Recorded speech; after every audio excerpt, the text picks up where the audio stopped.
আমরা সামরকুনা বনগাঁও একটা অ্যাক্সিডেন্ট হয়েছে, এখন খুব মর্মান্তিক, তিনজন অলরেডি অবস্থা খুব খারাপ। মৌলভীবাজার শমশেরনগর সড়কে দুই মোটরসাইকেলের সংঘর্ষে দুজন নিহত, আহত এক। শনিবার 7 জুন রাত 9 ঘটিকার দিকে শেমেরকুনা বনগাঁও এলাকায় এই মর্মান্তিক সড়ক দুর্ঘটনাটি ঘটে।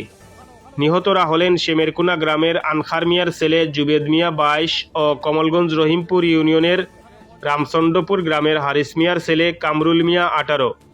এতে আহত মাহবুব মিয়াকে উদ্ধার করে সিলেট এমএজি উসমানী হাসপাতালে পাঠানো হয়েছে। স্থানীয় প্রত্যক্ষদর্শী ও পুলিশ জানায়, জুবেদ মিয়া এবং কামরুল কমলগঞ্জ থেকে মোটরসাইকেলে মৌলভীবাজার শহরের দিকে যাচ্ছিলেন। শেমেরকুনা এলাকায় পৌঁছলে বিপরীত দিক থেকে আসা আরেকটি মোটরসাইকেলের সঙ্গে মুখোমুখি সংঘর্ষ হয়। এতে ঘটনাস্থলেই দুজনের মৃত্যু হয়। এতে মাহবুব নামের আরেক আরোহী গুরুতর আহত হন।